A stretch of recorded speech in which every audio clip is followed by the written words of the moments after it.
Young billionaire buys twin homeless girls sold by their stepmother and is shocked to discover they are his daughters, presumed dead at birth. Grant Whitmore hated noise. The constant clamor of the big city pursued him like a waking nightmare. Impatient horns, loud cell phone conversations, music leaking from other people's headphones. At 30, he had already built his life around silence. His apartment was on the top floor of an old building, with double windows and thick curtains that blocked both sound and light. His job as a contract proofreader for a law firm allowed him to work from home most of the time. On that rainy Wednesday in October, however, Grant had to go out. An important client demanded his physical presence to sign some documents. Now, with a leather briefcase under his arm, he cut through downtown, eager to return to his sanctuary of quiet. "It's faster this way," he muttered to himself, turning into a narrow alley he knew well. This shortcut would save him 10 minutes on the main avenue, 10 minutes of noisy chaos he preferred to avoid at all costs. The alley looked different, normally empty except for a few boxes and trash cans. It now held a scene that made Grant slow his steps instinctively. In the middle of the way, a woman in a faded red coat was gesturing at a man in a suit. Next to her, two small figures stood as still as statues. Grant almost turned back, but something about those two small silhouettes stopped him. They were children, two girls, so alike that they could only be sisters, maybe twins. They wore clothes that were far too large, dirty and torn. Their dark hair was tangled, and even from a distance, Grant noticed the emptiness in their eyes that had seen more than any child ever should. "500 for both, sir. It's a fair price." The woman's voice was harsh, like sandpaper. "You won't find a better deal anywhere." The man in the suit shook his head and hurried away, passing Grant without meeting his gaze. The woman cursed and pulled the girls closer. Grant stood frozen. The scene before him was so surreal, so horrible, that his brain took a moment to process. A woman selling children in broad daylight. It couldn't be real. The light rain trickled down his face, but he barely noticed. His eyes were fixed on the girls, on their hunched shoulders, on their vacant expressions. Without realizing it, Grant started to move toward them. The woman noticed him and immediately forced a smile, revealing yellowed teeth. "Hello, sir. Interested in my girls? 500 for both. They're good girls, quiet. They don't cause any trouble." Grant felt a wave of nausea and anger rise in his throat. "You should be ashamed," he said, his voice louder than he intended. "Ashamed of selling children like merchandise." The woman, who must have been in her early 40s but looked much older, narrowed her eyes. "If you're not interested, move on. I don't need a lecture." Grant looked again at the girls. They were trembling, though he couldn't tell if it was from cold or fear. The smaller one, the one without a birthmark near her eye, was partially hiding behind her sister. Both stared fixedly at the ground, as if they had learned that meeting an adult's gaze could bring trouble. In that moment, something inside Grant, something that had lain dormant for years, woke up. Without hesitation, he pulled out his wallet and took out several bills. "Here are the 500D, he said, extending the money. "They're coming with me now." The woman grabbed the money quickly, counting it with nimble fingers. Satisfied, she stepped back. "They're yours now. No refunds." Grant crouched down to the girl's level. "Come with me," he said, softening his voice. "You deserve better than staying with her."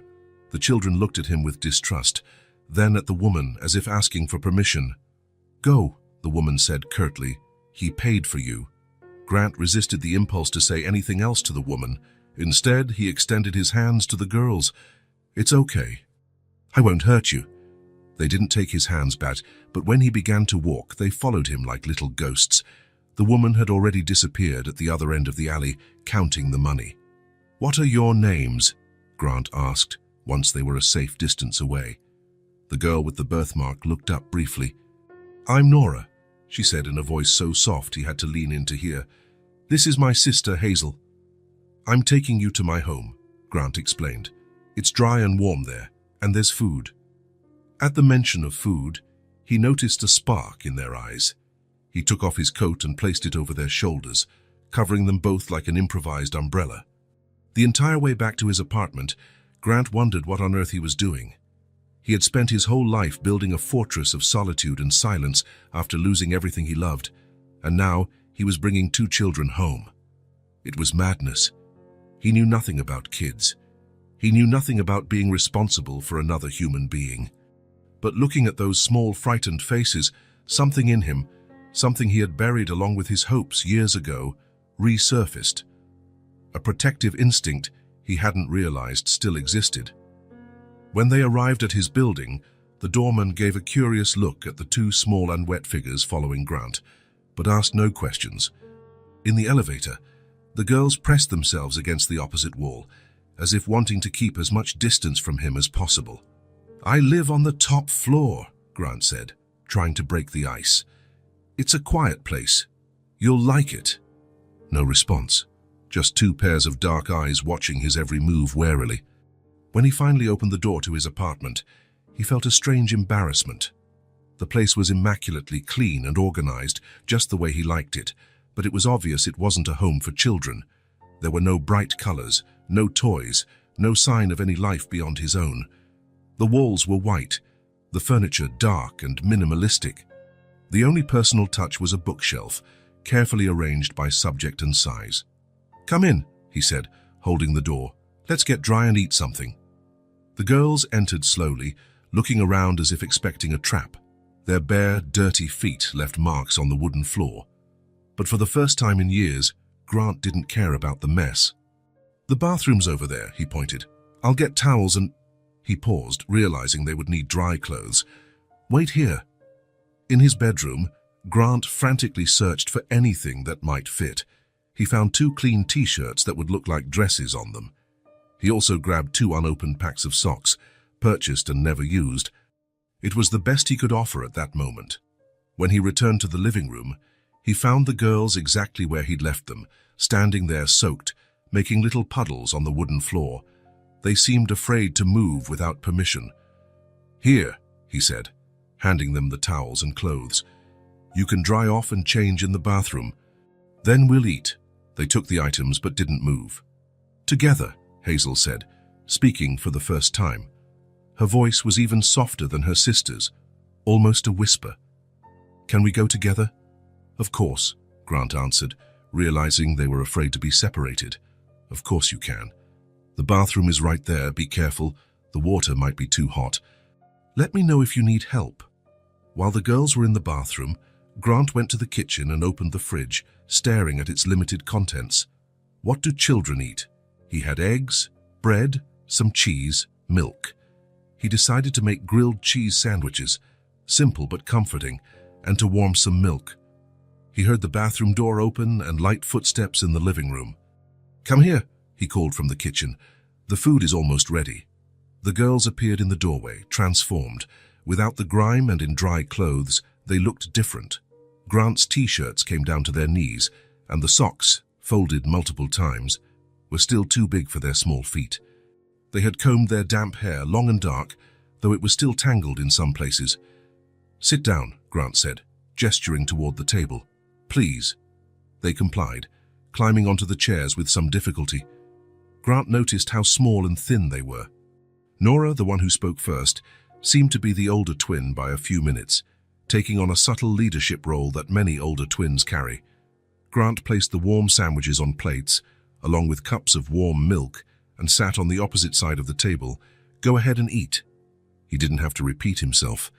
The girls devoured the food as though they hadn't seen a decent meal in days or weeks. They ate so fast they nearly choked, as if afraid someone might take the sandwiches away at any moment. "There's more," Grant said gently. "You can eat slowly. No one will take your food away." They ignored him, finishing in record time. When they were done, they looked at him expectantly, like pets waiting for more. "Do you want more?"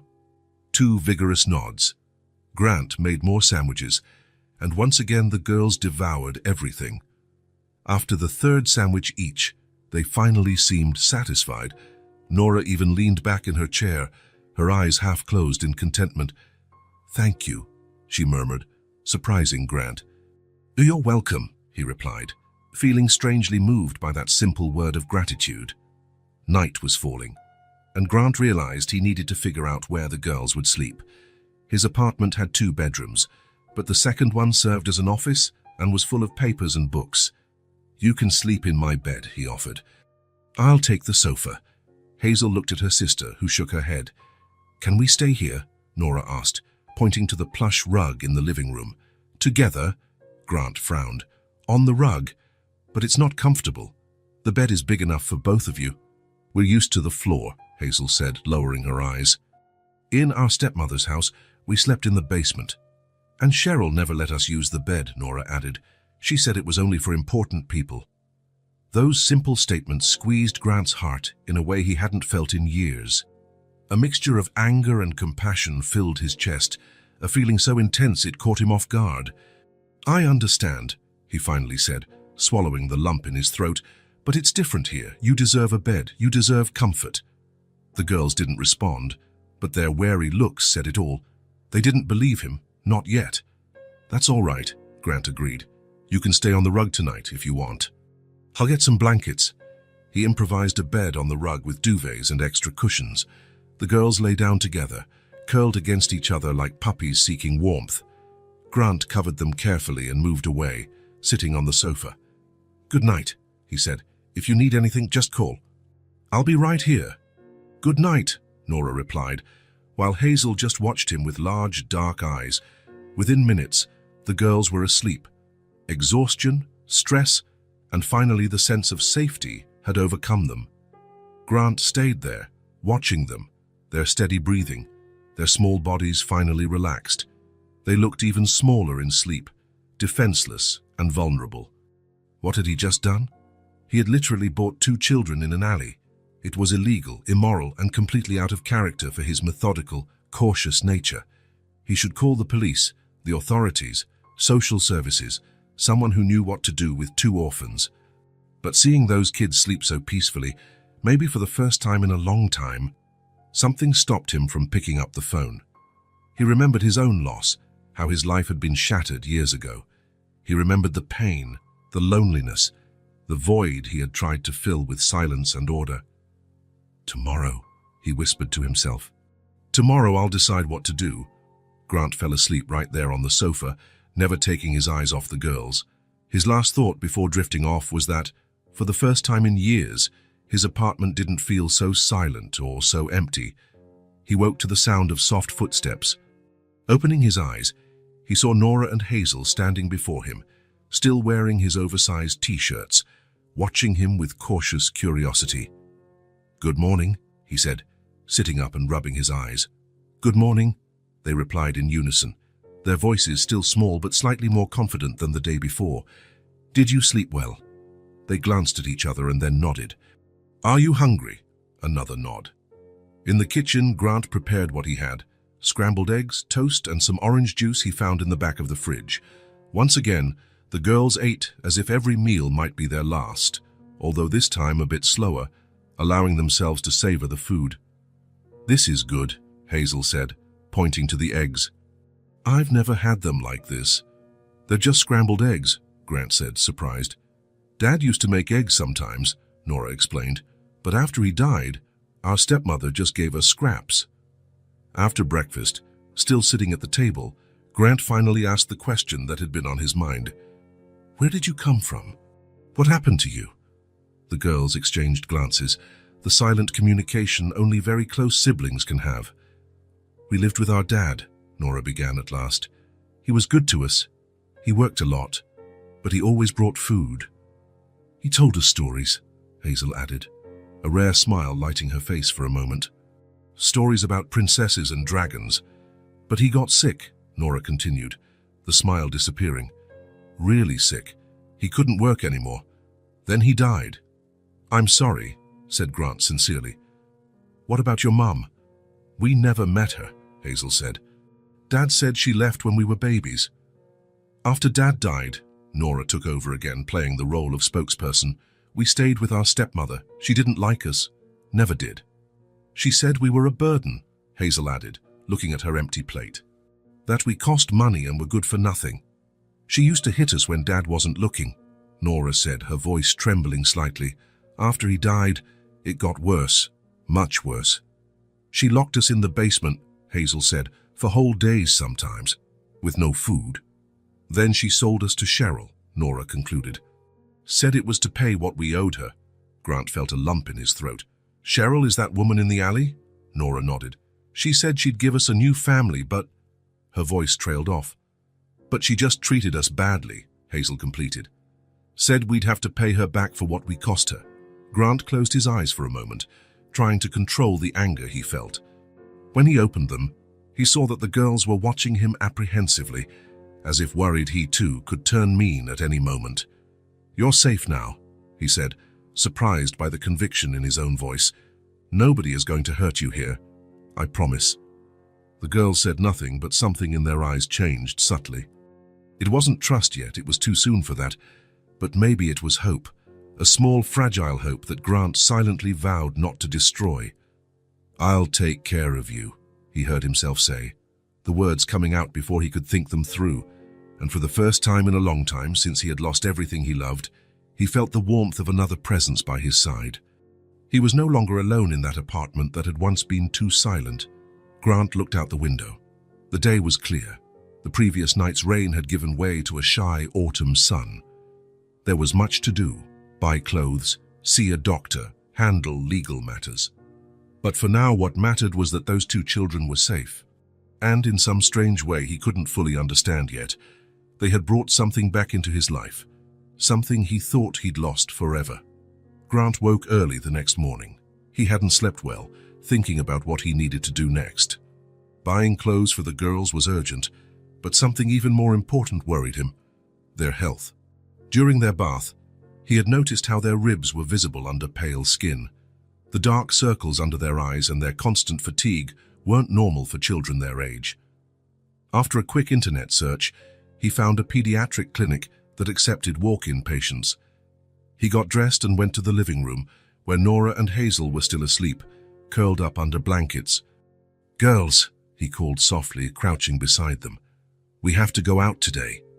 Nora opened her eyes immediately, as if always on alert, even in sleep. Hazel took a few seconds longer, blinking groggily. Where are we going? Nora asked, her voice still laced with distrust. To see a doctor, Grant replied.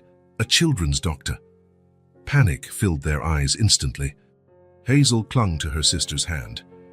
We're not sick, Nora said quickly. We're fine. Grant realized his mistake. For children who likely associated strangers with bad experiences, the idea of a doctor could be terrifying. It's not because you're sick, he explained patiently. It's just a checkup to make sure everything's okay. All kids do that. The doctor is gentle, I promise. The girls didn't look convinced, but they stopped protesting. While they ate breakfast, more eggs and toast, which seemed to have become their favorite, Grant tried to make the idea less scary. After the doctor, we can buy you some new clothes and maybe a few toys. How does that sound? That got their attention. Hazel even managed a small smile. Toys like the ones in stores? She asked. Exactly like the ones in stores, Grant confirmed. After breakfast, he used his credit card to call a cab. He still didn't want to expose them to public transportation and headed to the clinic. In the car, the girls sat pressed together, watching out the window with barely disguised fascination. Grant realized they probably didn't ride in cars often. The pediatric clinic was a low, colorful building with pictures of animals on the walls. At reception, a middle-aged woman smiled at them as they entered. Good morning. How can I help you? Grant hesitated. How could he explain the situation without raising suspicions? No documents, no medical history, no verified relationship with the girls.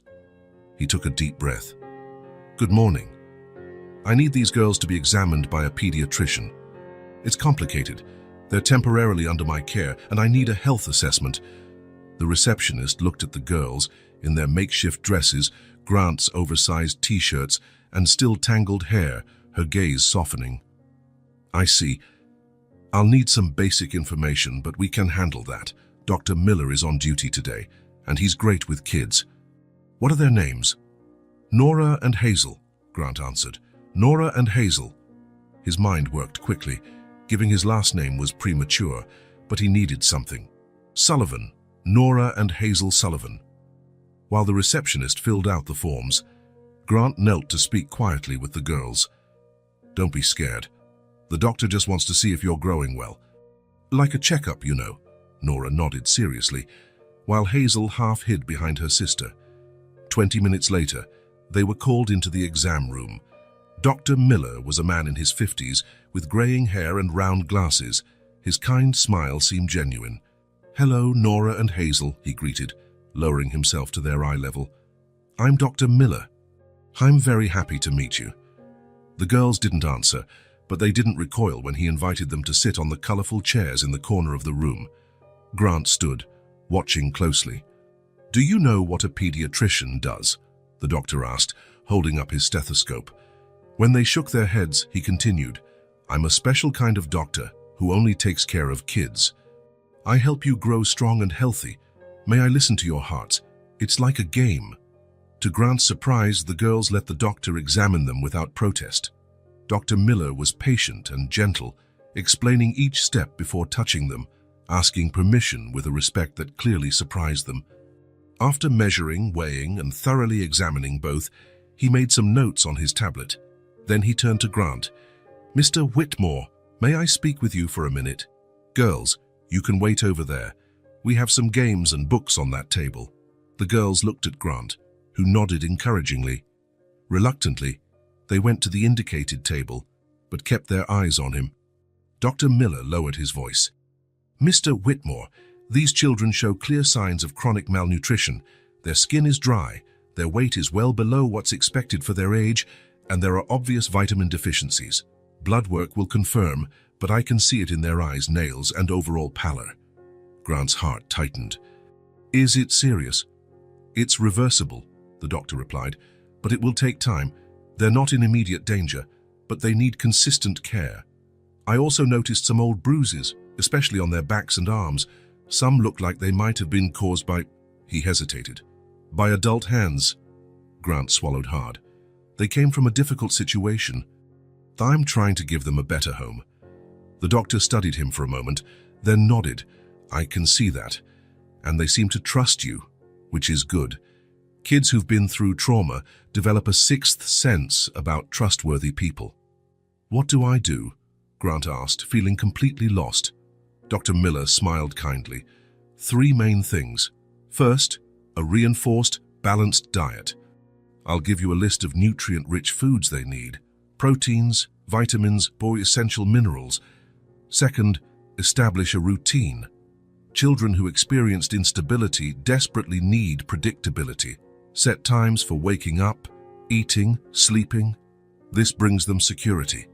Grant nodded, mentally taking notes. "And third, perhaps most importantly, emotional stability. They need to know you won't vanish, that you won't reject them, that you won't hurt them, that the home you provide is permanent." "It is permanent," Grant said, surprising himself with the certainty in his voice. The doctor smiled. "In that case, we're off to a good start. I'll prescribe some vitamin supplements to speed their recovery and schedule a return in a month." While Dr. Miller wrote out the prescriptions, Grant looked at the girls. They pretended to look at a picture book, but their eyes flicked to him constantly, as if afraid he might disappear any second. "One last thing," the doctor said, handing over the papers. "You mentioned they're temporarily under your care. Is there any legal process underway?" Grant hesitated. "Not yet. I found them yesterday." The doctor raised his eyebrows, but kept a neutral expression. "I understand. Well, I suggest you regularize this situation as soon as possible, for their sake and yours. I know an excellent social worker who can help with that." Without asking too many questions, Grant took the doctor's card gratefully. "Thank you, Dr. Miller, really. That's what we're here for," he replied with a smile. Then he turned to the girls. "Nora, Hazel, we're done for today. We're done for. You were very brave patients." Leaving the clinic with prescriptions in his pocket and a list of nutritional recommendations on his phone, Grant felt strangely energized. He had a purpose now, something missing in his life for years. "Who wants to buy new clothes?" he asked the girls, who still seemed a bit stunned by the medical experience. Their eyes lit up. The rest of the day was a roller coaster of firsts. For Grant, his first time buying children's clothing, trying to guess sizes and preferences. For the girls, the first time choosing their own clothes, trying on shoes that weren't hand-me-downs or leftovers. "Can I really pick anyone?" Hazel asked, looking in wonder at a row of colorful dresses. "Anyone you like," Grant confirmed. They chose reverently. Nora preferred darker shades and practical items. Hazel was drawn to bright colors and sparkly details. Grant let them pick whatever they wanted, adding essentials himself: underwear, pajamas, coats. In the toy section, the same awe struck them. They walked slowly down the aisles, touching everything with hesitant fingers, as if they couldn't believe what they were seeing.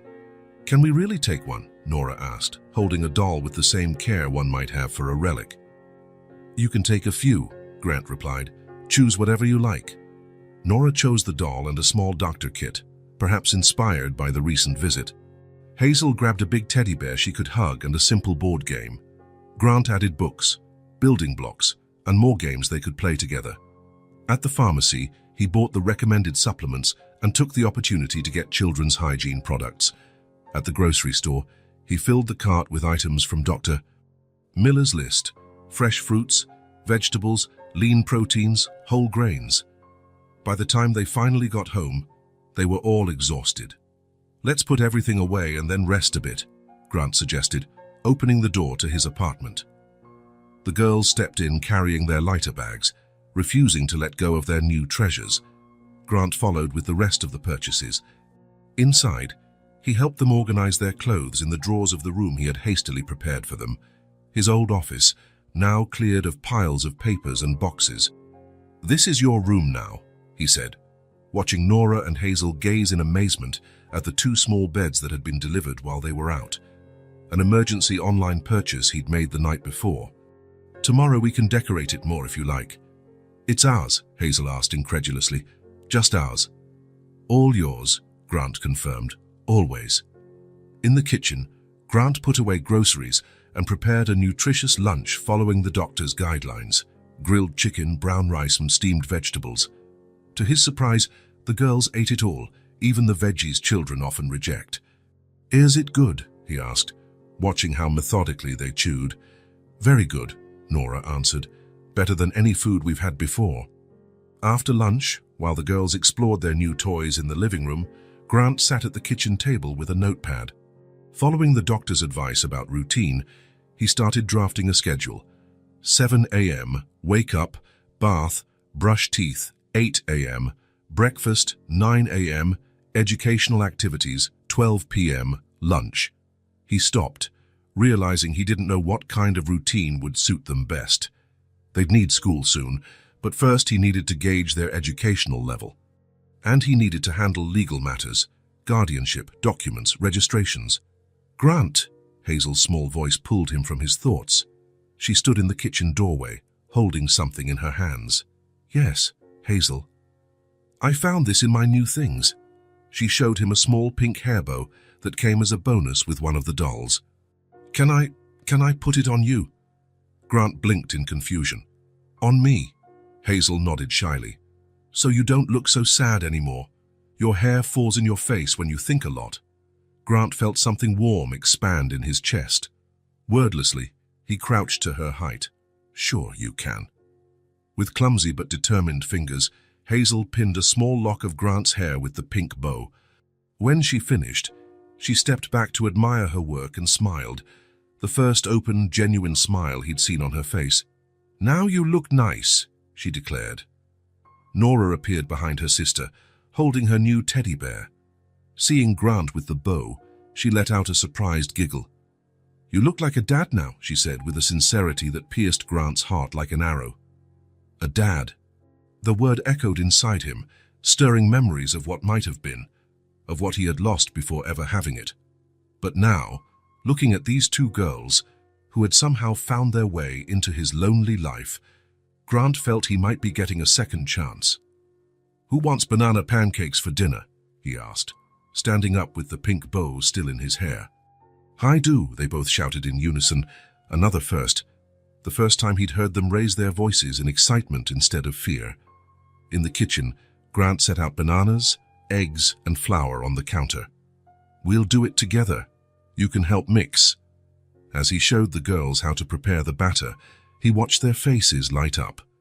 Their cheeks, still thin, now showed a faint rosy hue that hadn't been there the day before. Their eyes shone with something other than fear. That night, after a dinner of banana pancakes and honey, soon to become the first of many rituals, Grant improvised a table in the living room and opened one of the board games they'd bought. The rules were simple, perfect for beginners. "Whoever rolls the higher number goes first," he explained, showing them how to throw the dice. Hazel rolled a 5 and celebrated as if she'd won a prize. Nora concentrated intently on each turn, her tongue poking out at the corner of her mouth when she thought hard. Grant let them win a few rounds, but soon realized he didn't need to. They learned quickly. Between giggles and small celebrations, Grant watched the transformation of his apartment. What had once been a silent, sterile space now buzzed with life. The girls' voices, their light footsteps in the hallway, the colorful toys scattered on the floor. Everything created something his apartment had never been before, a home. Later, when he finally tucked the girls in for the night, in real beds this time, not on the living room rug, Grant lingered, watching them for a moment. Hazel was already sound asleep, hugging her new teddy bear. Nora resisted sleep a bit more, her watchful eyes following him. "Are we going to stay here forever?" she asked, her small voice in the darkness of the room. Grant sat on the edge of her bed. "If you want to, yes, this is your home now." "I want to," Nora said, her eyes finally closing. "It's nice here." "It's nice having you here," Grant replied, pulling the blanket up over her. When he left the room, leaving the door slightly ajar as they'd requested, Grant touched the small pink bow still in his hair. He decided to leave it there, at least for now. The next day, he would start implementing everything the doctor had recommended: routine, nutrition, stability. The girls deserved that and much more, and he was determined to give them what they'd been denied. And he realized with surprise what he himself had been missing for all those lonely years: a family. Sunday dawned with a persistent rain tapping on the apartment windows.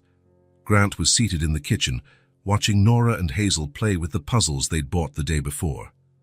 2 weeks had passed since he'd brought them home, and the changes were visible. Their cheeks were fuller, their eyes brighter, and their initial wariness was gradually giving way to a cautious kind of joy. Banana pancakes had become a morning ritual, as had board games at night. Grant was surprised by how easily he'd adopted these new habits, as if a dormant part of himself had finally awakened. While sipping his coffee, he thought about the hallway closet. There was a reason he always kept it closed, why he never opened that door, even for storage. Inside was a single box he hadn't touched in years. Maybe it was the rain, which always made him melancholy. Or maybe it was the way Hazel had smiled when she woke up, a smile that, for a fleeting moment, reminded him of someone else. Whatever it was, that morning Grant felt ready to open the door he'd kept locked, not only in his apartment, but in his heart. "I'll be in the hallway if you need me," he told the girls, who nodded absently, focused on fitting puzzle pieces. The hallway was dim, lit only by the light coming from the living room. Grant paused in front of the closet door, his heart pounding. He took a deep breath and turned the knob. The closet was small and almost empty, except for a single cardboard box in the corner. It was dusty, showing how long it had been since he last touched it. Carefully, Grant lifted it and carried it to his bedroom, closing the door behind him. He sat on the bed, the box on his lap. His hands trembled slightly as he removed the lid. The smell of old things, paper, stored fabric, memories, hit him in a wave. On top of the pile lay a large envelope. Grant opened it and pulled out photographs, spreading them across the bedspread. Monroe smiled in all of them, eyes shining, one hand always on her round belly. In one photo, she wore a floral dress and stood under a tree in the park. In another, they were together, Grant's arm around her, both gazing at the bump that held their daughters. "Monroe," he whispered, running his fingers over the image of his wife's face. She had entered his life like a hurricane, full of life, plans, and dreams. Within a year, they were married. In less than 2, she was pregnant. Twins, they discovered at the first ultrasound, Monroe had cried tears of joy. Grant picked up the black and white ultrasound images. They were dated 3, 4, 6 months. In the last ones, you could clearly see 2 tiny profiles, 2 little heads, 4 tiny hands. "Our daughters," he murmured, feeling his throat tighten. Under the ultrasounds, he found the small notebook in which Monroe had recorded everything about the pregnancy. Her words were always optimistic, even on days of nausea and discomfort. There were name lists, plans for the baby's room, dreams for the future. And at the bottom of the box lay the most painful items to look at: 2 tiny hospital ID bracelets, never used. Grant held them, feeling their negligible weight, yet feeling crushed by it. Memories of that day, that terrible day, rushed back with full force. Monroe going into premature labor, the fear in her eyes as they wheeled her into the emergency room. Grant, expelled from the room by doctors when things went wrong. Hours of agonizing waiting in the cold hospital corridor. Then his mother, Diana, her face pale, her voice contained, telling him that Monroe hadn't survived the hemorrhage and that the babies, too fragile, hadn't made it either. All in a matter of hours, his entire family gone before he could say goodbye. Grant hadn't even seen the bodies. Diana had arranged everything: the funeral, the paperwork, the death certificates. At the time, Grant was grateful, unable to function through the paralyzing grief. Later, when the fog of mourning began to lift, he realized he had no tangible memories to hold on to, except for the items in this box. A tear fell onto the photo in his hand. Grant hadn't realized he was crying. He wiped his face, breathing shakily. 5 years had passed, but the pain felt raw, as if it had happened yesterday. On the other side of the door, he heard laughter. Nora and Hazel had probably finished their puzzle. That sound, so out of place in his apartment until 2 weeks ago, anchored him to the present. Grant began to put everything back in the box, carefully. The photos, the ultrasounds, the notebook, last of all the tiny hospital bracelets, which he slipped back into their envelope. He replaced the lid on the box and held it to his chest for a moment. "I miss you," he whispered, as if Monroe could hear him, "every single day." He wiped his face once more and took a deep breath. Then he returned the box to the closet, shutting the door firmly. When he turned around, he saw Hazel standing at the end of the hallway, watching him curiously. "We finished the puzzle," she said, smiling timidly. "Do you want to see?" Grant forced a smile, though he was sure his eyes were still red. "Of course I do." As he followed the little girl back to the living room, where Nora proudly displayed the completed puzzle, Grant felt a strange confluence of past and present, the pain for what he'd lost, and the gratitude for what he had unexpectedly found. "Look, Grant," Nora exclaimed, pointing to the bright castle picture. "We did it all by ourselves." "It's beautiful," he said, genuinely impressed. "You're very smart." He sat on the floor with them, letting the girl's presence chase away the shadows the box of memories had brought forth. It still hurt to think of the daughters he never knew, of the wife he lost so early, but somehow Nora and Hazel were filling voids he hadn't realized remained. As he helped dismantle the puzzle to start again, Grant had no idea that the pieces of another, far more complex puzzle were beginning to align around him, a puzzle that, once complete, would change everything he believed about his loss. Grant stared at his computer screen, researching for the umpteenth time how to obtain legal guardianship. 3 weeks had passed since he'd brought Nora and Hazel home, and although the pediatrician had been understanding, Grant knew he couldn't continue in this undefined situation much longer. The girls slept in the next room, now decorated with 2 small star-shaped nightlights that projected constellations on the ceiling, a specific request from Hazel, enchanted by an astronomy book. But as cozy as the room felt, and as established as their routine seemed, Grant was well aware of the precarious ground beneath his feet. Legally, he was nothing to them. And they officially didn't exist. Dr. Miller had mentioned this during their last visit, 3 days ago. "They're responding very well to treatment," he'd said, observing the weight gain and improved color in the girl's cheeks. "But Grant, we need to address the legal situation. Without documents, they can't be enrolled in school, get insurance, or receive other essential services."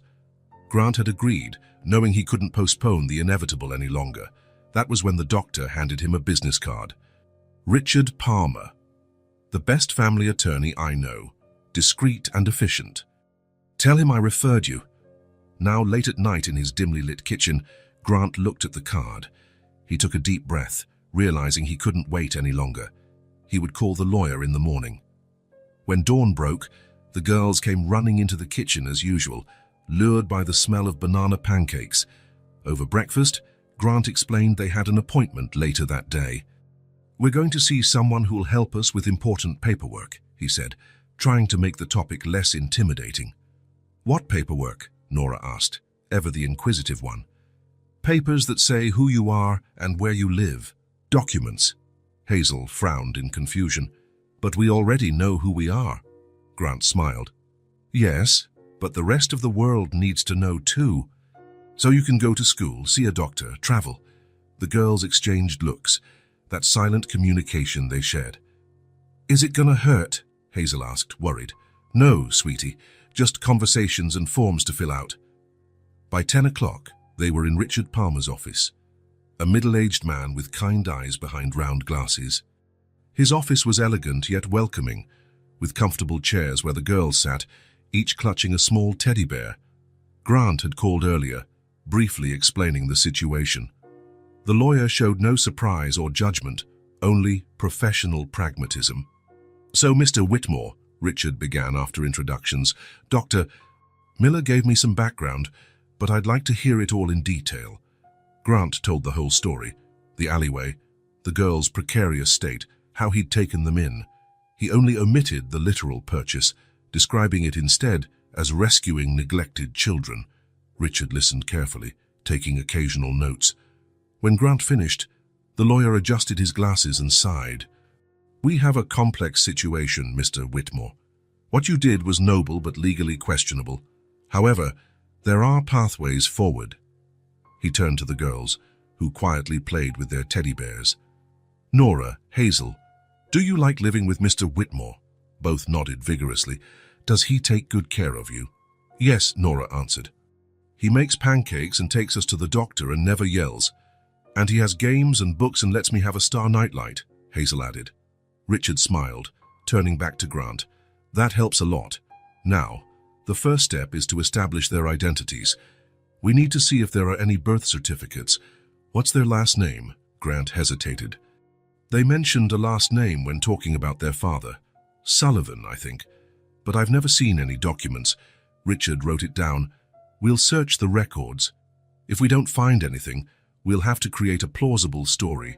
Perhaps that you found them, and that they're the daughters of a distant deceased cousin. That would justify you seeking guardianship without too many questions." Over the next few hours, Richard explained the plan. First, obtain basic documents for the girls, provisional birth certificates based on sworn statements. Then, start the process for temporary guardianship while searching for relatives they all knew would never be found. I won't lie, Mr. Whitmore. There are risks to this approach, but considering the girls' well-being and what you've told me about their background, I believe we have a good chance of success. Grant felt a weight lift from his shoulders. How long will it take? Temporary guardianship could be granted in a few weeks if we work fast. Permanent guardianship will take months, maybe a year. But with the temporary order, you can enroll them in school and put them on your health insurance. In the following weeks, Grant and the girls settled into a routine of visits to the county clerk's office, medical clinics, and Richard's law firm.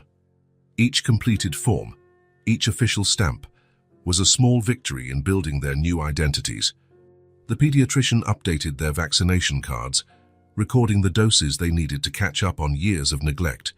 The dental clinic created new patient files in their names.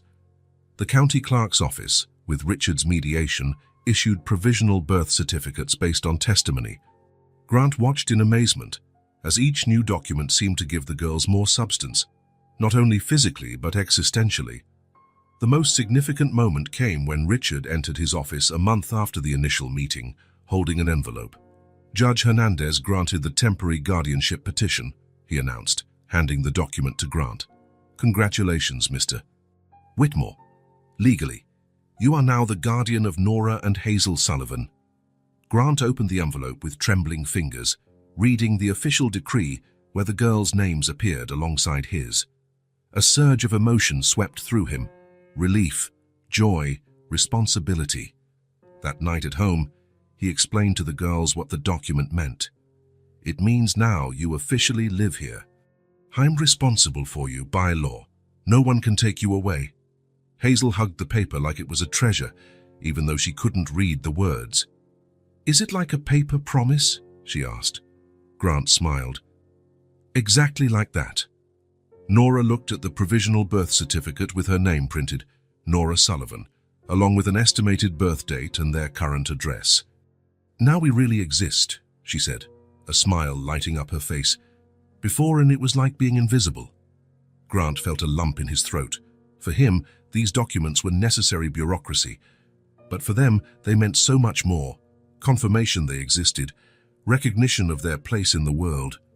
That night, after the girls were asleep, Grant gazed at the documents scattered on the kitchen table. Certificates, forms, medical records, the tangible pieces of a family that began in the most unlikely way. In a month, Nora and Hazel would start school. In a few weeks, Grant planned to look for a bigger apartment, maybe a small house with a yard. Life was moving forward, building on these fragile pieces of paper that, for two girls who'd never had anything, meant everything. The temporary guardianship paperwork was done, but Grant still had plenty to do. With his financial responsibilities growing, clothes, food, toys, and soon school for the girls, he needed to get back to his normal work pace. As a contract proofreader for a prestigious law firm, he could work from home most of the time, which was perfect for their new family dynamic. That Thursday morning, Grant shut himself in his home office to tackle a particularly complex contract. Before that, he made sure Nora and Hazel were busy in the living room with new coloring books and art supplies he'd bought the day before. I'll be working for a few hours, he explained, pouring hot chocolate for them. If you need anything, you can call me, but try not to interrupt unless it's important. Okay? Yes, Nora replied, already focused on her drawing. Hazel just nodded, absorbed in a book full of animal illustrations. Grant smiled. In just a few weeks, they'd developed enough security to be calm, even when he wasn't in the same room, a big step from the first days, when they followed him around like shadows. In the office, Grant immersed himself in work. The room, kept separate from the rest of the apartment, was his professional sanctuary, a dark wooden desk, shelves organized with law books, and a few personal items he'd kept there for years. Among them was a framed photo of Monroe, smiling at the camera on a sunny day in the park. 3 hours later, Grant was deeply absorbed in contract clauses when he heard a soft knock on the door. "Come in," he said, rubbing his tired eyes. The door opened slowly, and Nora and Hazel peeked in. "Are we bothering you?" Nora asked hesitantly. Grant smiled, pushing away from the computer screen. "No, I could use a break. Come on in." They entered cautiously. It was their first visit to the office, a space they had instinctively respected as Grant's work area. They looked around curiously, taking in every detail, the framed diplomas on the wall, the identical, serious-looking books lining the shelves, the multi-monitor computer setup. "Your job is to read all that?" Hazel asked, pointing to a stack of printed papers. "In part. Yes," Grant explained. "I read contracts to make sure they're correct before people sign them." Nora wandered around the room, examining books on the shelves, while Hazel approached the desk. Her eyes naturally fell on the silver frame. "Who's this pretty lady?" she asked, pointing at the photograph. Grant picked up the frame, feeling the familiar weight in his hands. The photo showed Monroe in Central Park during the last summer they spent together. Her dark hair was slightly windswept. Her eyes, a distinctive green with small brown flecks near the iris, shone with her characteristic vivacity. "She was my wife," he answered, his voice quieter than he intended. "Monroe. Her name was Monroe." Nora, hearing this, came closer and stopped beside her sister to see the photo.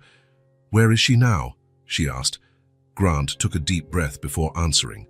It was a question he'd expected, but there was no easy way to respond. She passed away, he said simply, almost 5 years ago. Like our dad, Hazel observed with childlike bluntness. You must miss her. I do, Grant confirmed. Every day. She was very pretty, Nora commented, studying the photo. She looks happy there. She was, Grant said, a small smile forming at the corner of his lips.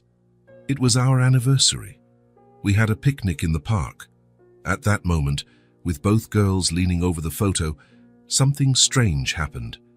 Grant felt a sort of dislocation, as if time were out of sync.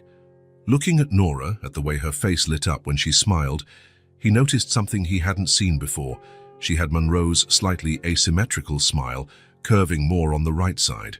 And Hazel, her eyes, as she studied the picture intently, were the exact same shade of green with brown flecks as Monroe's. A coloration so distinct, Grant had always considered it unique. Do you want to know more about her? He asked, his voice sounding strange to his own ears. Yes, Hazel replied enthusiastically. How did you meet?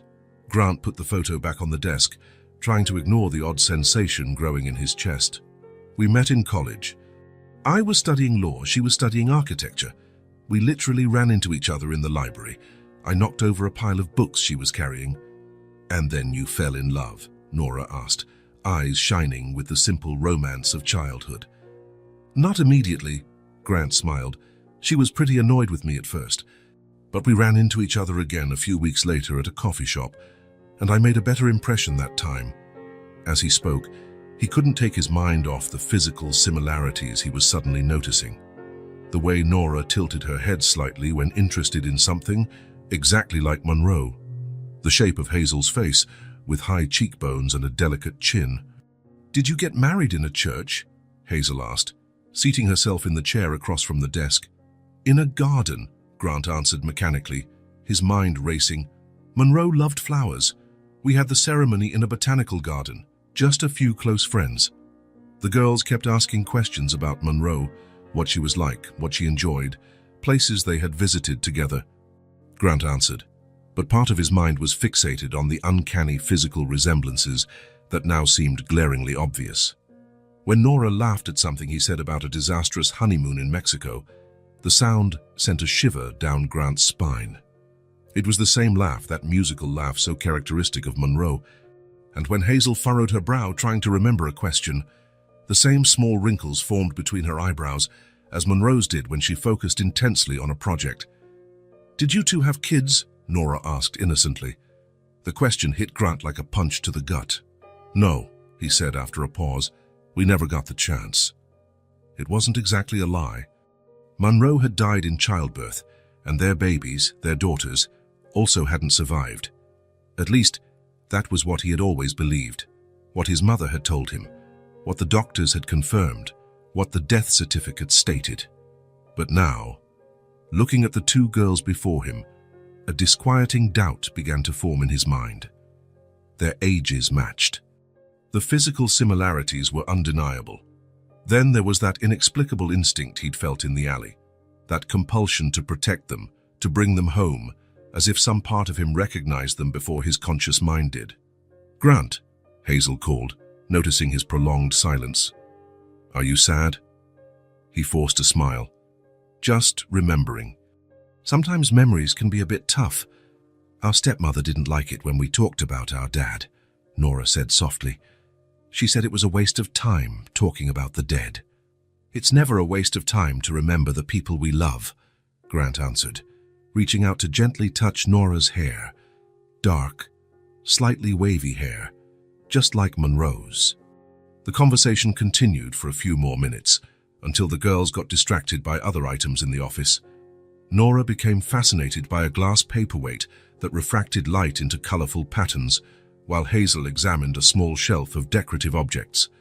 Grant watched them, trying to convince himself he was imagining things, projecting his unresolved grief onto these children fate had placed in his path.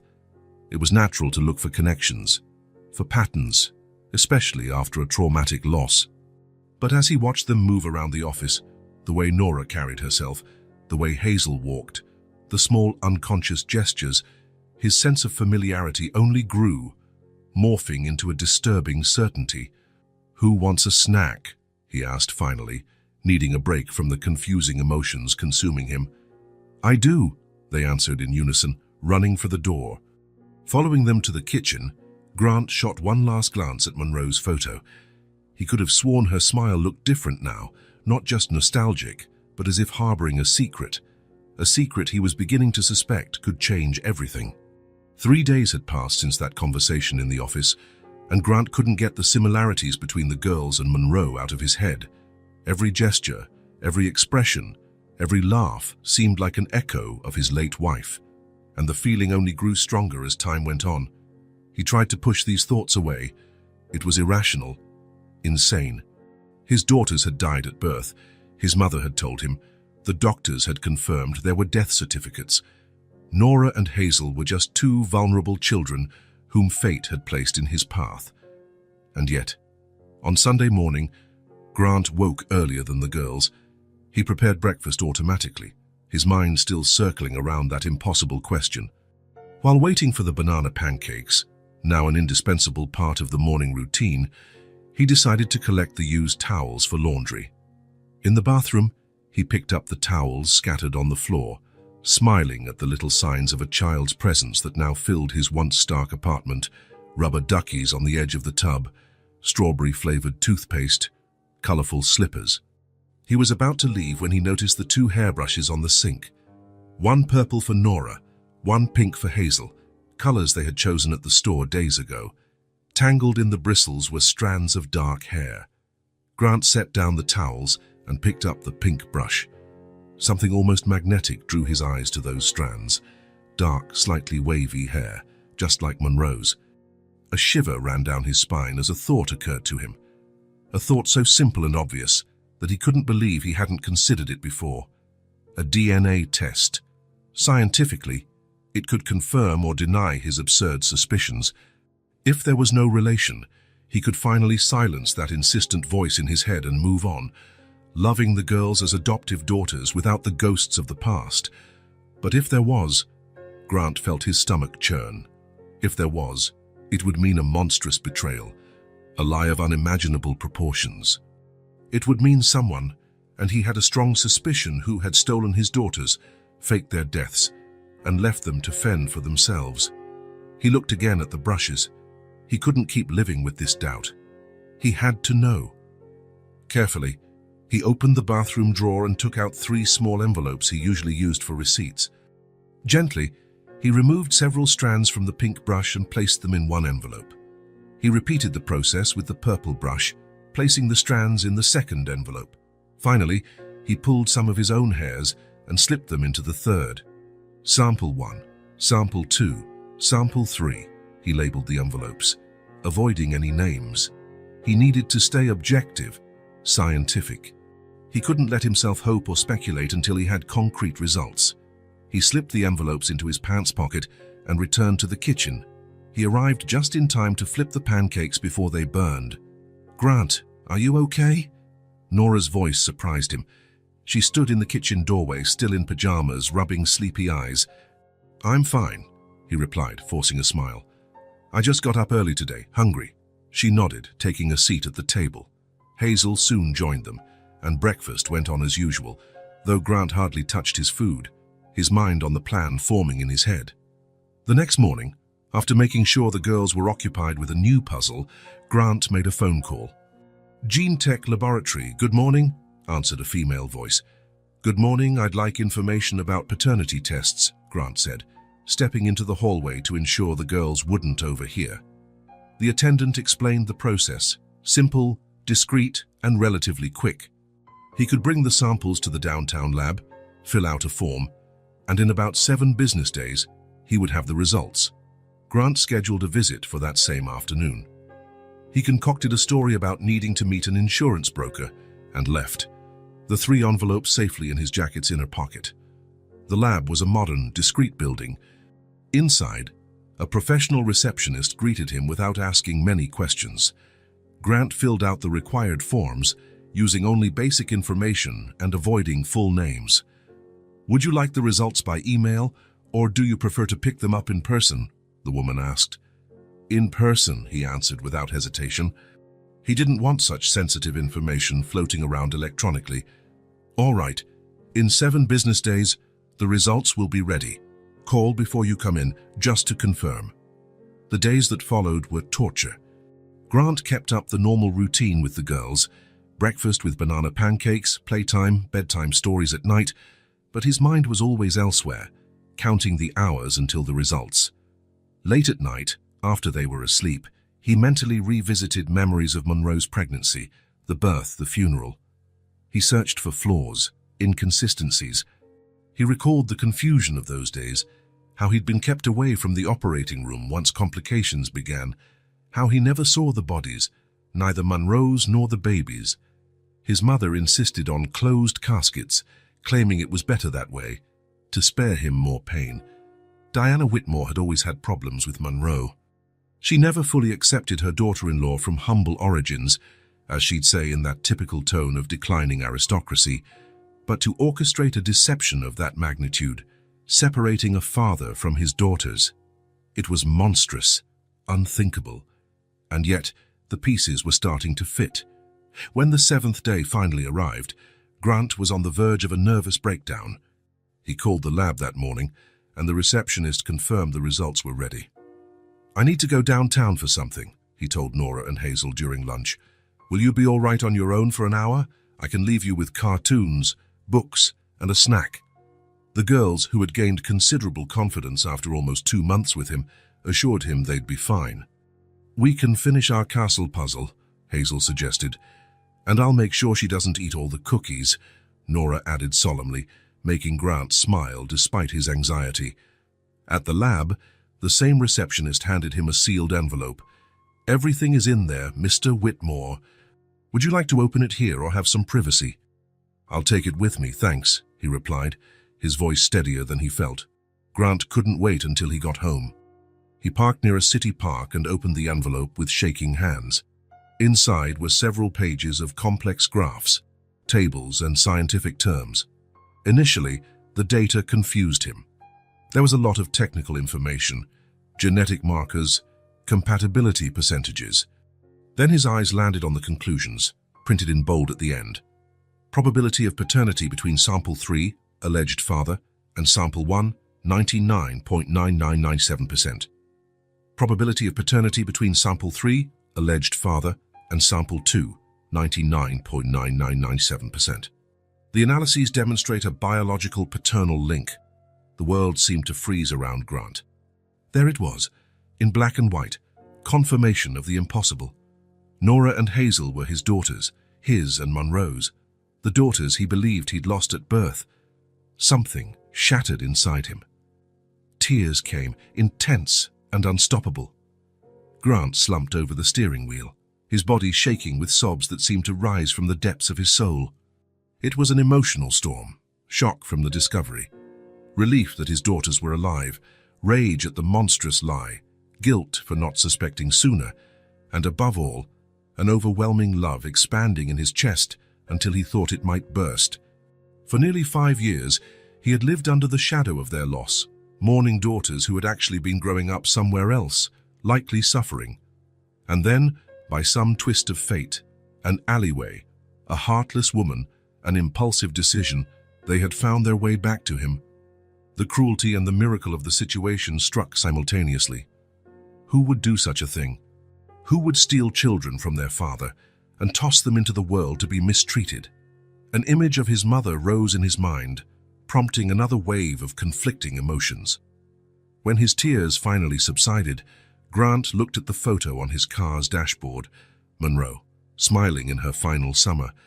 What would she think of all this? Did she have any idea what had happened? Could she still be alive somewhere? No, Grant thought.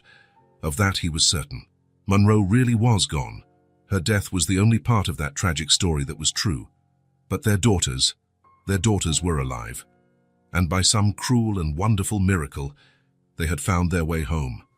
With still shaking hands, Grant placed the results back in the envelope and tucked it carefully into the inside pocket of his jacket, close to his heart. He wiped his face and took several deep breaths to regain composure. He didn't want the girls, his daughters, to see him so distraught. his eyes red from crying. His daughters. The word now carried new meaning, a different weight. Nora and Hazel weren't just children fate had brought him. They were part of him, part of Monroe, the legacy of the love they had shared. As he drove back home, a new determination grew within him. He needed to uncover the full truth, what had happened during the birth, how his daughters were separated from him, who orchestrated such cruelty, and why. There was only one person who could begin to answer these questions, one person who had been there from the start, who managed everything after Monroe's death, his mother, Diana Whitmore. When he opened the apartment door, he found Nora and Hazel sitting on the living room rug, the castle puzzle nearly complete between them. They looked up, identical smiles spreading across their faces. "You took a while," Nora said. "We missed you," Hazel added, getting up to hug him. Grant crouched, opening his arms to wrap them both in an embrace. This hug was different from all the previous ones. It was the first time he embraced them knowing who they truly were. "I missed you too," he said, his voice trembling slightly. "So much." St. Vincent Memorial Hospital hadn't changed much in 5 years. The same pale blue walls, the same antiseptic smell, the same hushed corridors Grant had walked that fateful day. Now, as he made his way through them, memories assaulted him like tangible ghosts. Here was the waiting room where he'd spent hours pacing, praying for updates. Ahead, the double doors leading to the surgical wing, where Monroe had disappeared on a gurney, her hand slipping from his. And off to the right, the small office where his mother, Diana Whitmore, had delivered the devastating news that had altered the course of his life. News that he now knew was a lie. The DNA test in his pocket burned like a hot coal. For 2 days after receiving the results, Grant had wrestled with himself, trying to find any explanation, any justification, anything that wouldn't confirm the terrible suspicion growing in his mind. But there was no other possibility. His mother, the woman who'd raised him, who always claimed to protect him, had orchestrated the greatest betrayal imaginable. Finding her was easy. Diana Whitmore, now 68, still served on the hospital's board of directors, in the same third-floor office. The hard part was containing the fury threatening to consume him as he rode the elevator. "Mr. Whitmore, your mother is in a meeting but should be done in about 10 minutes, her young secretary said.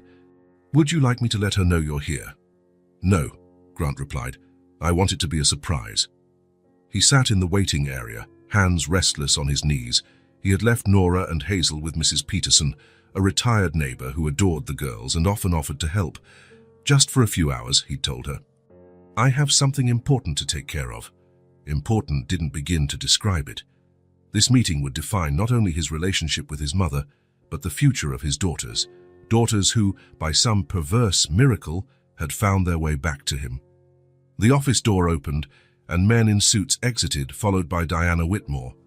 Still elegant and imposing, with perfectly arranged grey hair and that same aura of authority she'd always carried. When her eyes landed on Grant in the waiting area, she froze for an instant. It was brief, just a flicker of what might have been fear, before her face assumed its usual composed expression.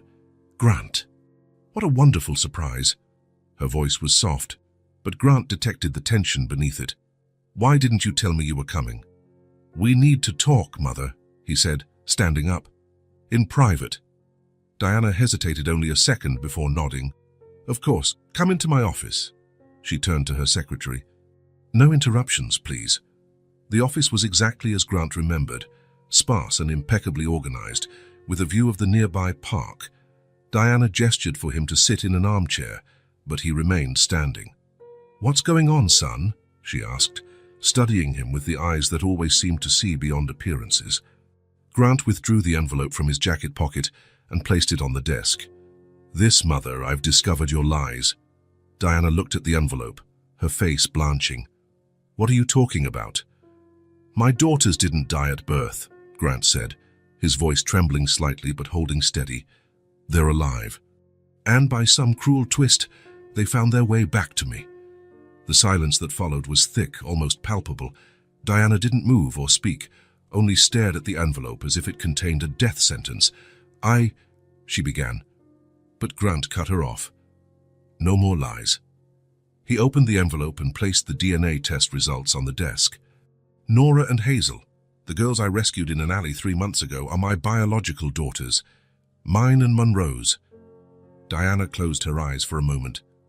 When she opened them, a resignation Grant had never seen before showed in them. "How did you find them?" she asked in a whisper. The implicit confirmation in her question hit Grant like a punch.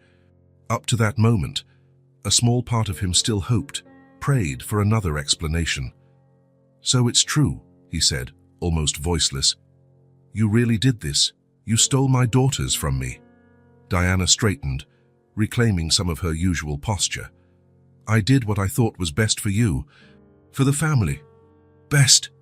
The word burst from Grant like a roar, and he had to fight not to shout.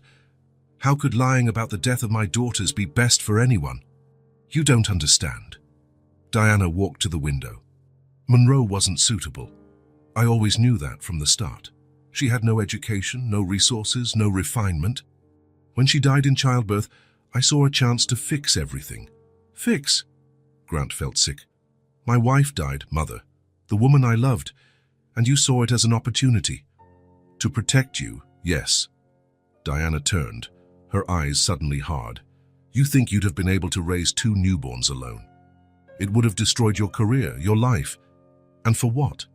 To raise 2 children with her blood." The contempt in her voice at the mention of Monroe made something snap inside Grant.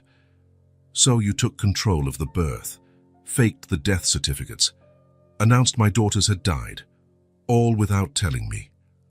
I had connections. I could do it discreetly.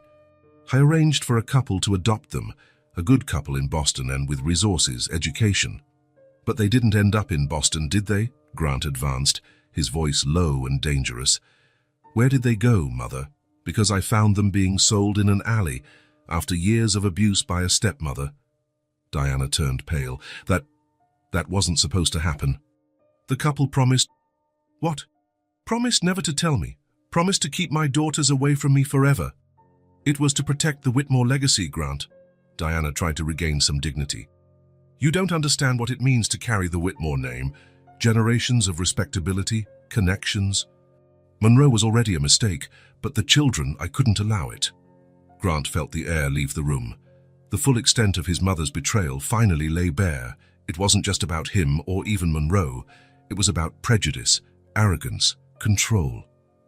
"You stole my family," he said, each word laced with a simmering fury. "You had no right. I'm your mother." Diana raised her chin, defiant even in the face of her treachery. "I did what I thought was best for you." "No." Grant shook his head. "You did what was best for you, for your image, your precious family legacy." He snatched up the test result and the envelope, tucking them back in his pocket. "You know what's ironic, Mother? Your lies almost worked. You almost kept us apart forever. But then, by some miracle I don't deserve, had my daughters found their way back to me." Diana took a step toward him, extending a hand. "Grant, we can fix this. I can help with the girls, ensure they have everything they need. We can be a family again." Grant's bitter laugh made her recoil. "A family? You destroyed any chance of that the moment you decided your granddaughters weren't worthy of the Whitmore name." He turned to the door, but paused before leaving. "I won't turn you in to the authorities, not for your sake, but because I don't want my daughters exposed to more trauma. They've already been through enough because of you." "What are you going to do?" Diana asked, her voice suddenly frail, as if she finally grasped the magnitude of what she'd done. Grant looked at her one last time. "I'm going to do what you prevented me from doing 5 years ago. I'm going to raise my daughters, love them, protect them. And I'll make sure they know who their mother was, a beautiful, brave, loving woman." "What about me?" Diana's voice was barely a whisper. "To them, you don't exist." Grant opened the door. "To me, you don't exist either." As he walked down the hospital corridor, he felt a weight lift from his shoulders, not completely, since the pain of betrayal was still fresh, but enough that he could breathe again. The truth, however painful, was liberating. Outside, the afternoon sun lit up the city. Grant inhaled deeply, letting the clean air fill his lungs. He thought of Nora and Hazel waiting for him, his daughters, his future. It was time to go home. After confronting his mother, Grant felt a renewed urgency to ensure Nora and Hazel had everything they deserved. The first thing to address was space. The makeshift bedroom in his old office was fine temporarily, but his daughters deserved more. Though the apartment was large enough for a single man, it wasn't ideal for a family. So Grant began searching for a new home, somewhere they could truly call theirs. He found a 2-story house with a small backyard in a quiet neighborhood about 20 minutes from downtown. It had 3 bedrooms, a spacious living room, and a cozy kitchen. The price was higher than he'd initially planned, but Grant didn't hesitate. He wanted to give the girls the best he could. When he showed photos of the house to Nora and Hazel, they were enchanted. "Is this a real house?" Hazel asked, her eyes wide at the photo of a leafy yard. "It's our real house," Grant confirmed. "If you like it, of course. Is there space to play outside?" Nora seemed in disbelief. "There is, and each of you can have your own room."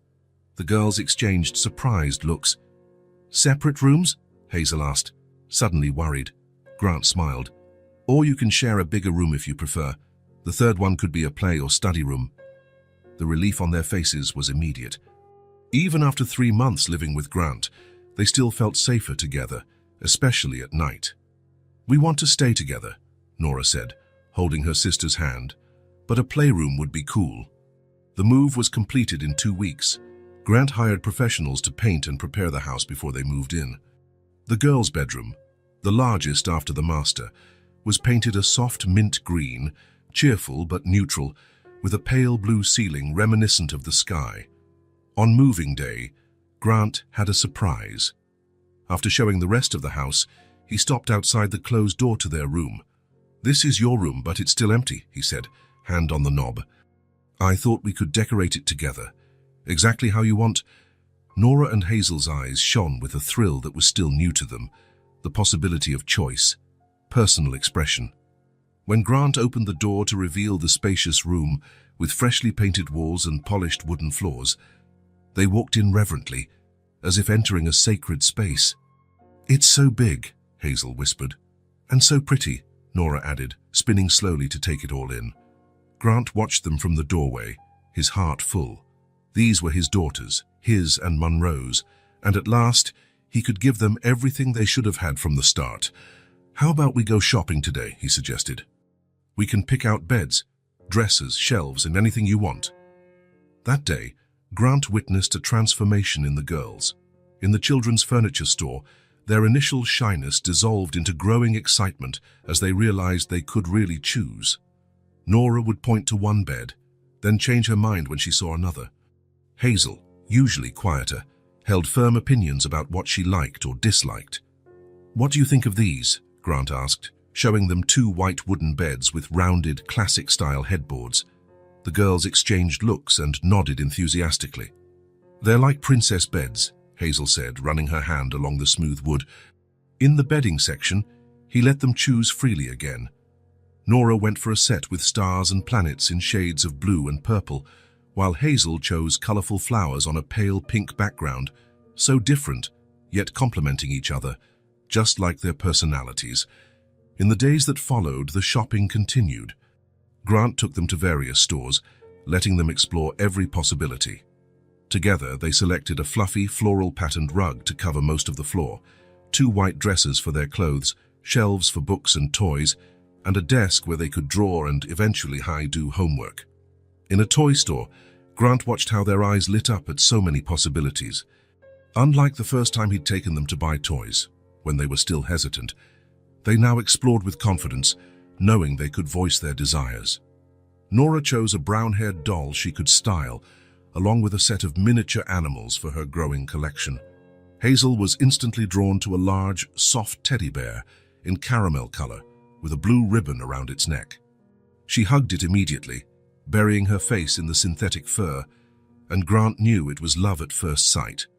"Do you want this one?" he asked, smiling at his daughter. Hazel nodded, still hugging the bear. "Can I call him Caramel?" "That's a great name," Grant replied. In the lighting section of another store, They found small star-shaped string lights to hang on the windows, creating a magical effect at night. The girls were delighted, and Grant bought several boxes. Within a week, the bedroom began to take shape.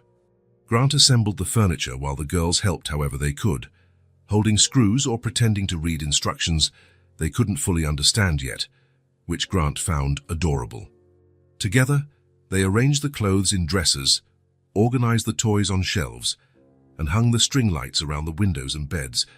When everything was finally done, Grant stopped in the doorway, admiring the result. It was perfect, not in the sense of a professionally designed space, but perfect because it reflected exactly who Nora and Hazel were.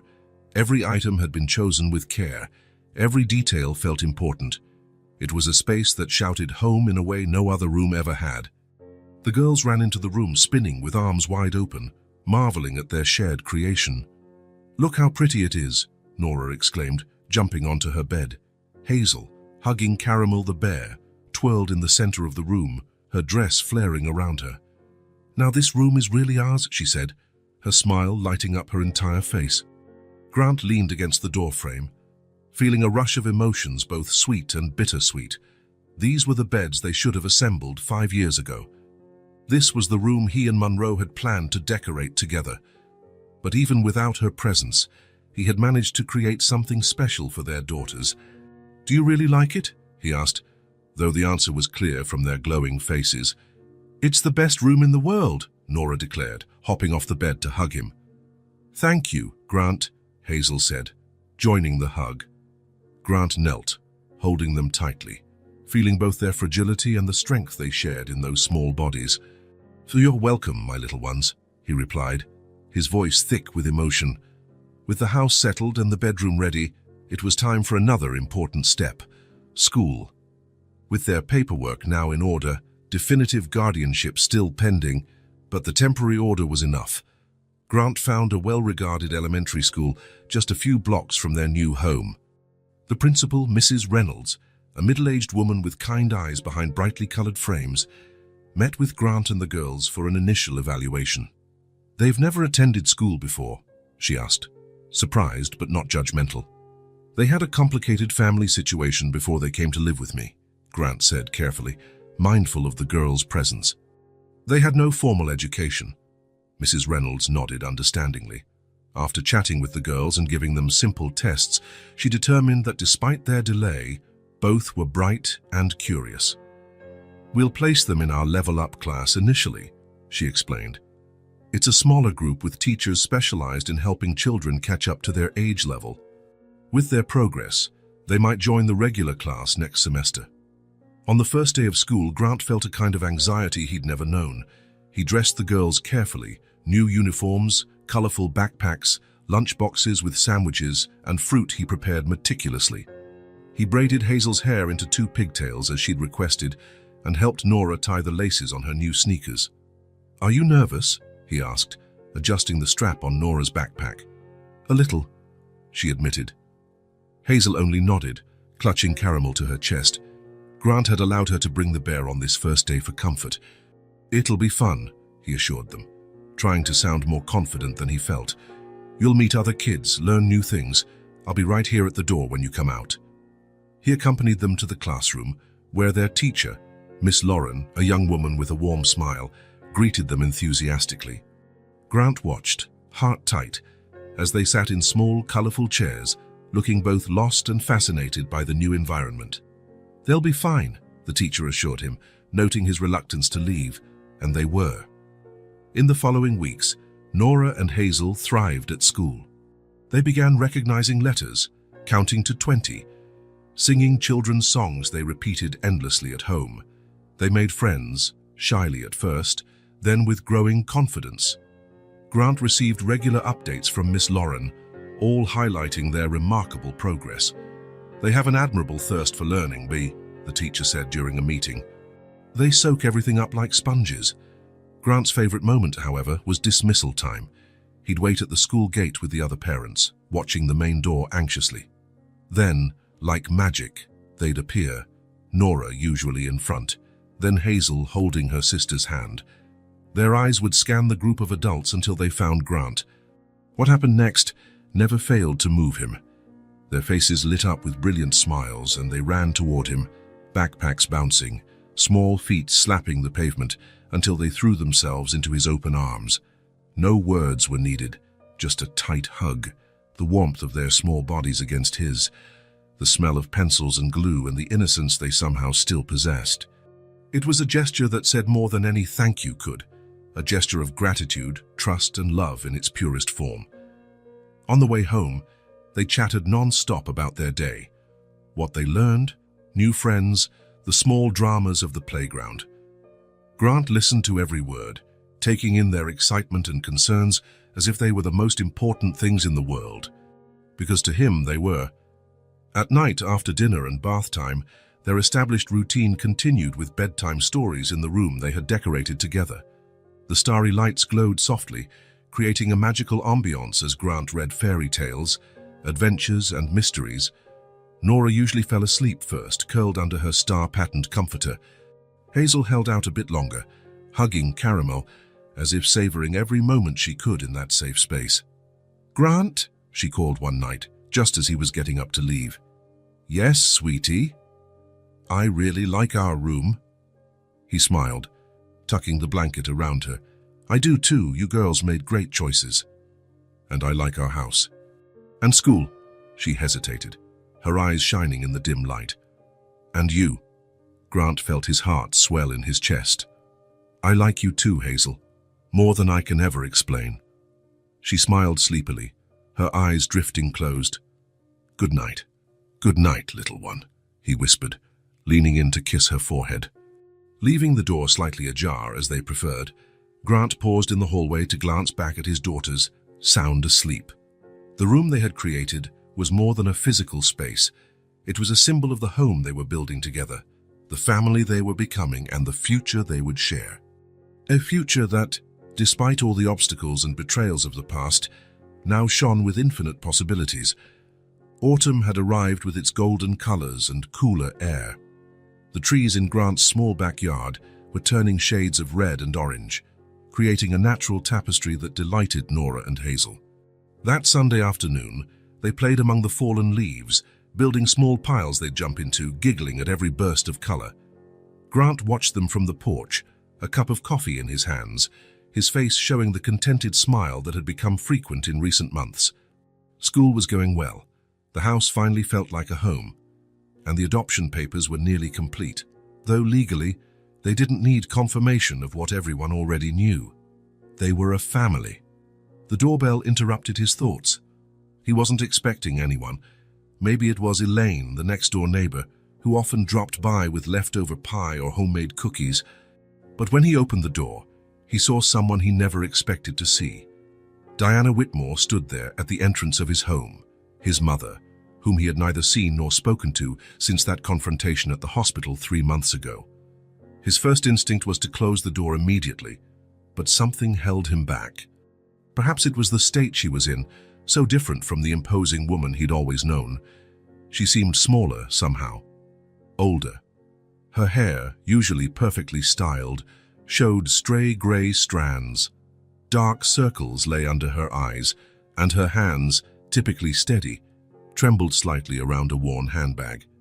"What are you doing here?" Grant asked, keeping his voice low so the girls in the yard wouldn't hear. Diana swallowed hard, her eyes avoiding direct contact. "I had to see you. To talk to you." Grant hesitated, torn between the anger he still felt and the fragile image of his mother before him. Finally, he stepped aside, allowing her in. "The girls are in the backyard. I don't want them seeing us argue." Diana nodded, entering silently. In the hallway, she paused before a framed photo on the wall, Grant with Nora and Hazel at a park, all three smiling for the camera. Her eyes rested on the picture for a long moment. "They look happy," she commented softly. "They are," Grant replied, leading her into the living room, away from the windows overlooking the yard. "What do you want, Mother?" Diana sat on the edge of the couch, appearing displaced and uneasy, a stark contrast to someone who once acted as if the whole world was her domain. She placed the bag in her lap like a shield, finally lifting her gaze to meet his. "I came to ask for your forgiveness," she said, her voice trembling but resolute. "I know I don't deserve it, but I can't keep living with this burden without at least trying." Grant sat in the armchair across from her, studying her carefully, searching for signs of the manipulation he knew too well. But all he saw was a woman aged by remorse.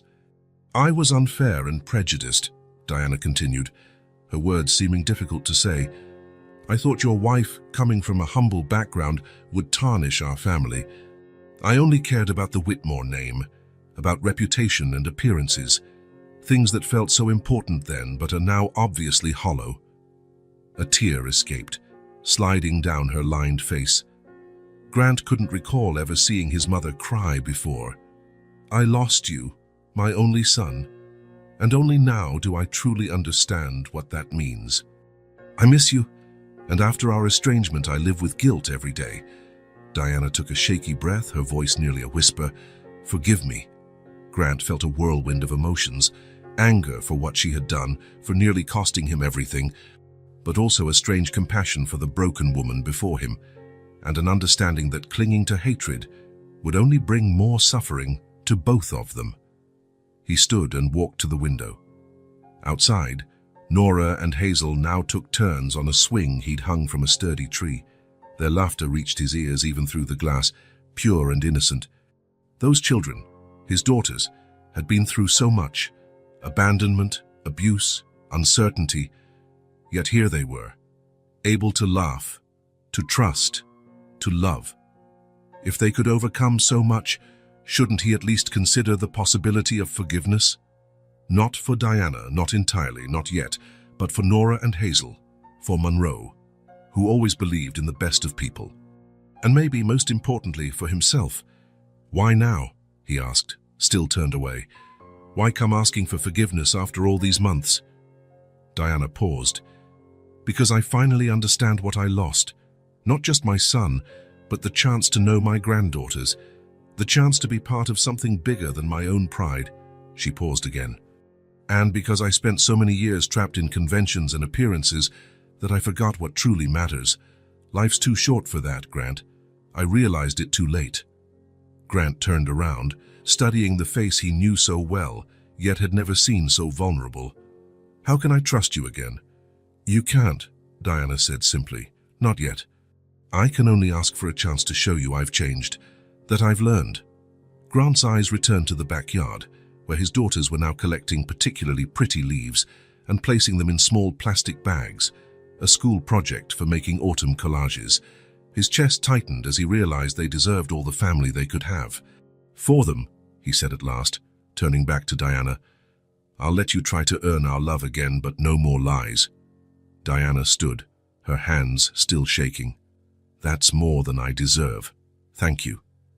"It won't be easy," Grant warned, "and it'll be on my terms, not yours. The girls come first, always." "I understand," Diana nodded. "May I meet them today?" Grant shook his head. "Not yet. I need to prepare them first, and I need to be sure you've really changed." Diana accepted his answer with a resigned dignity Grant had never seen in her. As she prepared to leave, she paused again in front of the photograph in the hallway. "They have her eyes," she said softly, referencing Monroe. "I should have seen it before." "Yes," Grant agreed. "They have a lot of her, in all the best ways." As he watched his mother walk down to her car parked on the street, Grant felt a strange sense of relief. It wasn't forgiveness, not fully, not yet. But maybe it was the first step towards something new, something that, like the falling leaves outside, allowed the old and withered to give way to something fresh and renewed. He went back to the yard, where his daughters greeted him with smiles and hands full of autumn treasures. In that moment, he knew he'd made the right decision, for them, for all of them. Grant's house gleamed with color and life that special afternoon. Bright balloons floated near the ceiling. Streamers gently danced in the breeze from open windows, and a handmade banner, letters painted in slightly uneven strokes, proclaimed, "Happy Birthday, Nora and Hazel," above the fireplace. In the center of the coffee table sat a vanilla cake with 6 candles, patiently waiting for the birthday girls. Grant placed the last decoration, double-checking that everything was perfect for the occasion. This would be his daughter's first real birthday, their first celebration as a true family, surrounded by love and care. The thought filled him with warmth, and also a twinge of sadness for the 5 birthdays he had missed, years that could never be regained. In the kitchen, Diana was arranging decorated cups on a silver tray that had been in the family for generations. Over the 2 months since her reconciliation with Grant, she had shown genuine, profound change.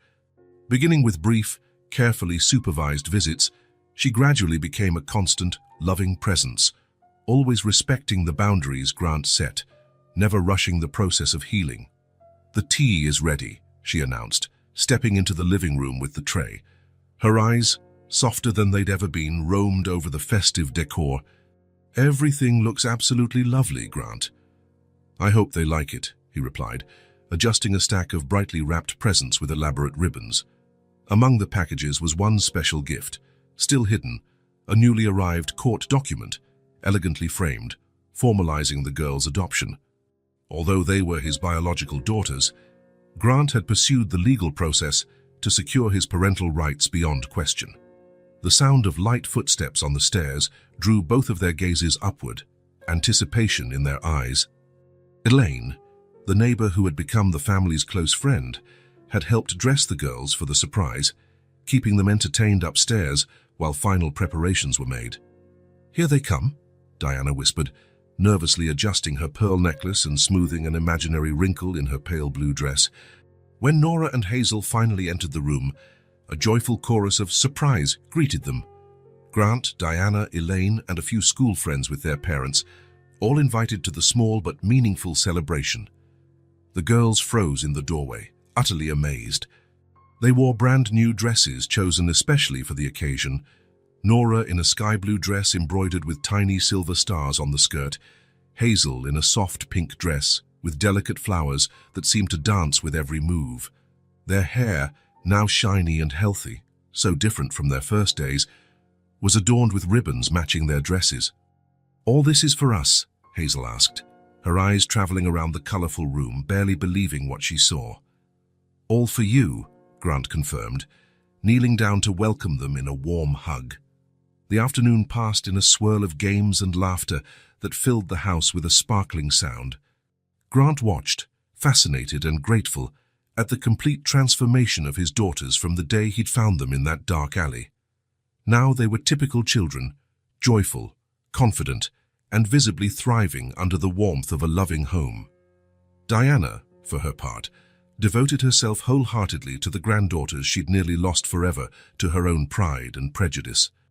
In the beginning, the girls had been naturally reserved with her, but her constant patience and genuine remorse gradually won them over. Today they called her Grandma Di, a simple nickname that always brought genuine emotion to her eyes, once so cold, now filled with renewed warmth. When it was finally time for cake, everyone gathered around the table. 6 candles glowed like little stars on the smooth vanilla frosting. Grant took the knife to cut the cake, while Diana, with a grace she'd always possessed but rarely displayed, poured tea for the adults and fruit punch for the kids into bright-colored cups. "Before we sing Happy Birthday," Grant said, his voice slightly thick with emotion, "I want to say a few words to our birthday girls." The room fell completely silent, every gaze fixed on him. Grant looked at his daughters, feeling a lump form in his throat that nearly kept him from speaking. "Nora, Hazel, a year ago, I didn't even know you existed. And now, I can't imagine a single day of my life without you." He paused, searching for the right words to express the inexpressible. "Your mother, Monroe, would be so proud of the wonderful, strong girls you've become. And I am Keats, without a doubt, the luckiest man in the world to be your dad." Tears shone in Nora's eyes, while Hazel gripped Grant's hand as if never wanting to let go. "And I," added Diana, her voice calm yet filled with emotion, "I'm absolutely blessed to have the chance to know and love my granddaughters. For so long I lost sight of what really matters in life. But you taught me the most valuable lesson of all. It's never too late for love to return." Everyone joined in an enthusiastic, if slightly off-key, version of Happy Birthday. The girls blew out their candles together, as they did everything in life, and the room erupted into warm applause. Grant sliced the vanilla cake, chosen because both girls had solemnly declared it the best flavor in the entire world, and Diana served generous slices on plates decorated with festive designs. The moment was so natural, so genuinely familial, it almost seemed impossible to recall the extraordinary, unlikely journey that had brought them here.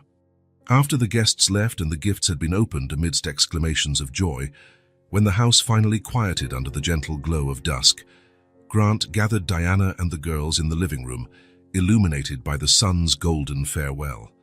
"I have one more present for you," he said, lifting the framed document he'd kept hidden. "This paper says that officially, in everyone's eyes, we're a family forever." The girls studied the document curiously, not fully grasping its legal weight, but perfectly understanding the words that mattered.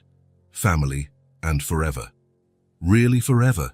Hazel asked, her eyes wide with almost tangible hope. "Really forever," Grant confirmed, his voice steady and confident. "Nothing can change that." Without hesitation, Nora and Hazel threw themselves into his arms in one of those complete, wholehearted hugs only children can give. Grant wrapped them up, feeling their little hearts beating against his in perfect harmony. After a moment of silent connection, Hazel extended a small hand toward Diana. "Is Grandma Di also family forever?" Diana hesitated briefly, looking at Grant, asking a silent question with her eyes. He nodded in response, a slight smile of acceptance on his lips. "Yes," she answered, joining the group hug with an almost reverent gratitude. "If you'll have me, I'm family forever, too." In the embrace that followed, all the elements of their extraordinary journey were present: the searing pain of the past, the overwhelming joy of the present, and the bright hope of the future.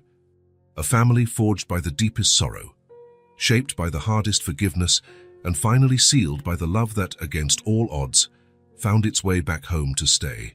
If this story touched your heart, subscribe to the channel and turn on notifications so you don't miss the next ones. Leave a like, because it helps this story get recommended to more people. See you in the next story.